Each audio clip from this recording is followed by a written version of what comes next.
ನಮ್ಮ ದೇಹ ಇದೆಯಲ್ಲ, ಅದು ಸದಾ ನಮ್ಗೆ ಏನಾದ್ರೂ ಒಂದು ಸಿಗ್ನಲ್ ಕೊಡ್ತಾನೇ ಇರುತ್ತೆ. ಆದ್ರೆ ಆ ಸಿಗ್ನಲ್ಸ್ನ ನಾವು ಎಷ್ಟು ಸರಿ ಅರ್ಥ ಮಾಡ್ಕೋತೀವಿ?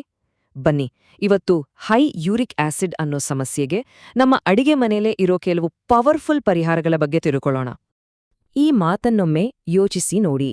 ಇದು ಬರೀ ಒಂದು ವಾಕ್ಯ ಅಲ್ಲ, ಇದು ಎಷ್ಟೋ ಜನ ಅನುಭವಿಸೋ ಭಯಾನಕ ನೋವಿನ ಪ್ರತಿಬಿಂಬ. ಇದ್ದಕ್ಕಿದ್ದ ಹಾಗೆ ಕೀಲುಗಳಲ್ಲಿ ಚುಚ್ಚಿದ ಹಾಗೆ, ಬೆಂಕಿ ಬಿದ್ದ ಹಾಗೆ ನೋವು ಶುರುವಾದ್ರೆ ಅದನ್ನ ವಯಸ್ಸಾಯ್ತು ಅಂತ ಸುಲಭವಾಗಿ ತಳ್ಳಿ ಹಾಕ್ಬೇಡಿ. ಅದರ ಹಿಂದೆ ಒಂದು ಗಂಭೀರ ಕಾರಣ ಇರಬಹುದು. ಹಾಗಾದ್ರೆ ಆ ಬೆಂಕಿ ಹತ್ತಿದ ಹಾಗೆ ಆಗೋಕೆ ಕಾರಣ ಏನು? ಅದೇ ಯೂರಿಕ್ ಆಸಿಡ್. ಜಸ್ಟ್ ಒಮ್ಮೆ ಇಮ್ಯಾಜಿನ್ ಮಾಡ್ಕೊಳ್ಳಿ, ನಮ್ಮ ಕೀಲುಗಳ ಒಳಗೆ ಸಣ್ಣ ಸಣ್ಣ ಚೂಪಾದ ಸೂಜಿಗಳು ಅಥವಾ ಗಾಜಿನ ಚೂರುಗಳು ಸೇರ್ಕೊಂಡ್ರೆ ಹೇಗಿರುತ್ತೆ? ಯೂರಿಕ್ ಆಸಿಡ್ ಜಾಸ್ತಿ ಆದಾಗ ಆಗೋದೇ ಹೀಗೆ. ಅದು ಕ್ರಿಸ್ಟಲ್ಸ್ ಆಗಿ ಬದಲಾಗಿ ಕೀಲುಗಳಲ್ಲಿ ಕೂತ್ಕೊಂಡು ಸಹಿಸೋಕ್ಕಾಗ್ದ ನೋವು, ಊತ ಎಲ್ಲವನ್ನೂ ತರುತ್ತೆ. ಆಂಡ್ ಈ ಪ್ರಾಬ್ಲಮ್ನಲ್ಲೇ ತುಂಬಾ ಭಯಾನಕವಾದ ವಿಷಯ ಅಂದ್ರೆ, ಇದು ಸೈಲೆಂಟ್ ಆಗಿ ಬೆಳೆಯುತ್ತೆ. ಯಾವುದೇ ದೊಡ್ಡ ವಾರ್ನಿಂಗ್ ಕೊಡದೆ ದೇಹದ ಒಳಗೆ ತನ್ನ ಡ್ಯಾಮೇಜ್ ಅನ್ನ ಮಾಡ್ತಾನೇ ಹೋಗುತ್ತೆ. ನಮ್ಗೆ ಗೊತ್ತಾಗೋವಷ್ಟರಲ್ಲಿ ಪರಿಸ್ಥಿತಿ ಕೈ ಮೀರಿ ಹೋಗಿರಬಹುದು. ಆದ್ರೆ ಭಯ ಪಡ್ಬೇಡಿ, ಇಲ್ಲೊಂದು ಹೋಪ್ ಇದೆ. ಈ ಸಮಸ್ಯೆಯನ್ನ ಕಂಟ್ರೋಲ್ ಮಾಡೋ ದೊಡ್ಡ ಶಕ್ತಿ ಬೇರೆಲ್ಲೂ ಇಲ್ಲ, ಅದು ನಮ್ಮ ಕೈಯಲ್ಲೇ ಇದೆ. ಇನ್ನು ಸ್ಪಷ್ಟವಾಗಿ ಹೇಳ್ಬೇಕಂದ್ರೆ ನಮ್ಮ ಪ್ಲೇಟ್ನಲ್ಲೇ ಇದೆ. ನಮ್ಮ ಡಯಟ್ನಲ್ಲಿ ಮಾಡೋ ಸಣ್ಣಪುಟ್ಟ ಬದಲಾವಣೆಗಳೇ ಈ ದೊಡ್ಡ ಸಮಸ್ಯೆಗೆ ಪರಿಹಾರ ಕೊಡ್ಬಲ್ಲದು. ಹಾಗಾದ್ರೆ ಈ ಹೋರಾಟಕ್ಕೆ ರೆಡಿಯಾಗೋಣ. ನಮ್ಮ ಯೂರಿಕ್ ಆಸಿಡ್ ಆರ್ಸೆನಲ್ ಅಂದ್ರೆ ಅಸ್ತ್ರಾಗಾರದ ಮೊದಲ ವೆಪನ್ಸ್ ನೋಡೋಣ. ಅವು ನಮ್ಮ ಆರೋಗ್ಯದ ಬೆಸ್ಟ್ ಫ್ರೆಂಡ್ಸ್ ಆದ ನಟ್ಸ್ ಮತ್ತೆ ಗ್ರೇನ್ಸ್. ಹಾಗಾದ್ರೆ ನಮ್ಮ ಮೊದಲ ಅಸ್ತ್ರಗಳು ಯಾವುವು? ನೋಡಿ, ಬಾದಾಮಿ ಮತ್ತೆ ವಾಲ್ನಟ್ಸ್.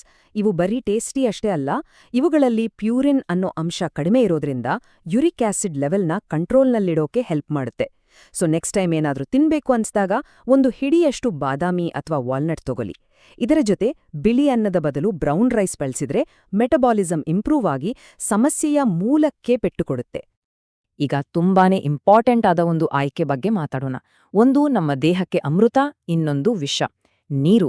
ಇದು ನಮ್ಮ ಕಿಡ್ನಿಗಳಿಗೆ ಒಂದು ರೀತಿ ಕ್ಲೀನಿಂಗ್ ಏಜೆಂಟ್ ಇದ್ದ ಹಾಗೆ. ಚೆನ್ನಾಗಿ ನೀರು ಕುಡಿದಾಗ ಅದು ದೇಹದಲ್ಲಿರೋ ಎಕ್ಸ್ಟ್ರಾ ಯೂರಿಕ್ ಆಸಿಡ್ನ ಈಸಿಯಾಗಿ ಹೊರಗೆ ಹಾಕತ್ತೆ. ಆದ್ರೆ ಇದರ ತದ್ವಿರುದ್ಧವಾಗಿ ಆಲ್ಕೋಹಾಲ್ ದೇಹವನ್ನ ಡಿಹೈಡ್ರೇಟ್ ಮಾಡಿ ಪರಿಸ್ಥಿತಿಯನ್ನ ಇನ್ನೂ ವರ್ಸ್ಟ್ ಮಾಡುತ್ತೆ. ಚಾಯ್ಸ್ ತುಂಬಾ ಕ್ಲಿಯರ್ ಅಲ್ವಾ? ಸರಿ, ನಮ್ಮ ಅಸ್ತ್ರಾಗಾರದ ಮುಂದಿನ ವಿಭಾಗಕ್ಕೆ ಹೋಗೋಣ. ಇದು ತುಂಬಾನೇ ಟೇಸ್ಟಿ ಆದದ್ದು. ಕಲರ್ ಹಣ್ಣುಗಳು ಮತ್ತೆ ಬೆರಿಗಳು. ಇವು ನೋವಿನ ವಿರುದ್ಧ ಹೋರಾಡೋ ಸ್ವೀಟ್ ವಾರಿಯರ್ಸ್. ಇವು ಬರೀ ಹಣ್ಣುಗಳಲ್ಲ, ಬಾಳೆಹಣ್ಣು ದಿನವನ್ನ ಶುರು ಮಾಡಕ್ಕೆ ಒಂದು ಒಳ್ಳೆ ಆಪ್ಷನ್. ಕಿತ್ತಳೆ, ನಿಂಬೆಹಣ್ಣಲ್ಲಿರೋ ವಿಟಮಿನ್ ಸಿ ಇದೆಯಲ್ಲ, ಅದು ಯೂರಿಕ್ ಆಸಿಡ್ ಲೆವೆಲ್ನ ಕಡಿಮೆ ಮಾಡೋ ಒಂದು ಸೂಪರ್ ಪವರ್. ಅಂದ್ಹಾಗೆ ಚೆರ್ರಿಗಳು ಗೊತ್ತಾ? ಕೆಲವು ಸ್ಟಡೀಸ್ ಪ್ರಕಾರ ದಿನಕ್ಕೊಂದು ಕಪ್ ಚೆರ್ರಿ ತಿಂದ್ರೆ ಅದು ಗೌಟ್ ಅಟ್ಯಾಕ್ನಂತಹ ಭಯಾನಕ ನೋವನ್ನ ತಡೆಯಕ್ಕೆ ಸಹಾಯ ಮಾಡತ್ತಂತೆ. ಹಾಗೇನೆ ಸ್ಟ್ರಾಬೆರಿ, ಬ್ಲೂಬೆರಿಗಳು ನಮ್ಮ ಬಾಡಿಗಾರ್ಡ್ಸ್ ಇದ್ದ ಹಾಗೆ. ಆ ಡೇಂಜರಸ್ ಕ್ರಿಸ್ಟಲ್ಸ್ ಕೀಲುಗಳಲ್ಲಿ ಸೇರಿದಾಗೆ ತಡೆಯತ್ತೆ. ನಮ್ಮ ಅಸ್ತ್ರಾಗಾರದ ಕೊನೆ ಆದ್ರೆ ತುಂಬಾನೇ ಇಂಪಾರ್ಟೆಂಟ್ ಆದ ವಿಭಾಗ ಇಲ್ಲಿದೆ: ತರಕಾರಿಗಳು ಮತ್ತು ಕಾಳುಗಳು. ಆಂಡ್ ವೈಟ್, ಇದರಲ್ಲಿ ಒಂದು ಗೇಮ್ ಚೇಂಜರ್ ಕೂಡ ಇದೆ. ಇವುಗಳನ್ನ ನಮ್ಮ ಡಯೆಟ್ಗೆ ಸೇರ್ಸೋದು ತುಂಬಾ ಸುಲಭ. ಮಧ್ಯಾಹ್ನದ ಊಟಕ್ಕೆ ಸಲಾಡ್ನಲ್ಲಿ ಸ್ವಲ್ಪ ಸೌತೆಕಾಯಿ, ಕ್ಯಾಪ್ಸಿಕಮ್ ಸೇರ್ಸಿದ್ರೆ ಹೇಗಿರುತ್ತೆ? ಅಥವಾ ಸಾಯಂಕಾಲದ ಸ್ನ್ಯಾಕ್ಸ್ಗೆ ಬೇಯಿಸಿದ ಕಡ್ಲೆಕಾಳು ತಿಂದ್ರೆ? ಈ ಸಣ್ಣ ಸಣ್ಣ ಬದಲಾವಣೆಗಳು ದೊಡ್ಡ ರಿಸಲ್ಟ್ ಕೊಡುತ್ತೆ. ಬ್ರೊಕೋಲಿ, ಸೆಲೆರಿ ಅಂಥ ತರಕಾರಿಗಳು ಉರಿಯೂತವನ್ನ ಕಡಿಮೆ ಮಾಡಿ ನಮ್ಮ ಕೀಲುಗಳಿಗೆ ಪ್ರೊಟೆಕ್ಷನ್ ಕೊಡುತ್ತೆ. ಇಷ್ಟೆಲ್ಲ ಸೂಪರ್ ಫುಡ್ಸ್ ಬಗ್ಗೆ ತಿಳ್ಕೊಂಡ ಮೇಲೆ ಈ ಎಲ್ಲ ಇನ್ಫಾರ್ಮೇಷನ್ನ ಒಟ್ಟುಗೂಡಿಸಿ ನಮ್ಮ ಸ್ಟ್ರಾಟಜಿ ಏನು ಅಂತ ಫಿಕ್ಸ್ ಮಾಡೋ ಟೈಮ್ ಬಂತು. ನಾವು ಗಮನದಲ್ಲಿ ಇಟ್ಕೋಬೇಕಾದ ಮುಖ್ಯ ಅಂಶಗಳು ಯಾವುವು? ಈ ಇಡೀ ಗೇಮ್ ಪ್ಲಾನ್ನ ಕೇವಲ 3 ಸಿಂಪಲ್ ರೂಲ್ಸ್ನಲ್ಲಿ ನೆನ್ಪಿಟ್ಕೊಳ್ಬಹುದು. 1. ನೀರೇ ನಮ್ಮ ಬೆಸ್ಟ್ ಫ್ರೆಂಡ್. ಎಷ್ಟು ಸಾಧ್ಯವೋ ಅಷ್ಟು ನೀರು ಕುಡಿಯಿರಿ. 2. ನಮ್ಮ ಪ್ಲೇಟ್ನಲ್ಲಿ ಗಿಡಗಳಿಂದ ಬರೋ ಆಹಾರಕ್ಕೆ ಹೆಚ್ಚು ಜಾಗ ಕೊಡಿ. ಮತ್ತು 3. ಆಂಟಿಆಕ್ಸಿಡೆಂಟ್ಸ್ ಜಾಸ್ತಿ ಇರೋ ಕಲರ್ಫುಲ್ ಆಹಾರಗಳನ್ನ ತಿಂದು ನಮ್ಮ ಬಾಡಿಯ ಡಿಫೆನ್ಸ್ ಸಿಸ್ಟಮ್ ಅನ್ನ ಸ್ಟ್ರಾಂಗ್ ಮಾಡಿ. ಈಗ ಕೊನೆಯದಾಗಿ ಒಂದು ಪ್ರಶ್ನೆ.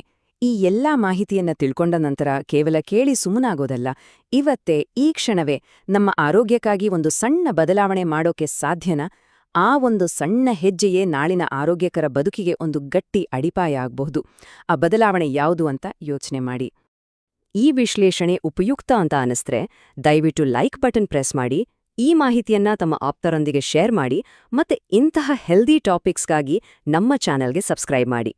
ಹಾಗೆ ಇವತ್ತು ಮಾಡೋಕೆ ನಿರ್ಧಾರ ಮಾಡಿದ ಆ ಒಂದು ಸಣ್ಣ ಬದಲಾವಣೆ ಯಾವುದು ಅಂತ ಕೆಳಗೆ ಕಾಮೆಂಟ್ಸ್ನಲ್ಲಿ ನಮಗೆ ತಿಳಿಸಿ.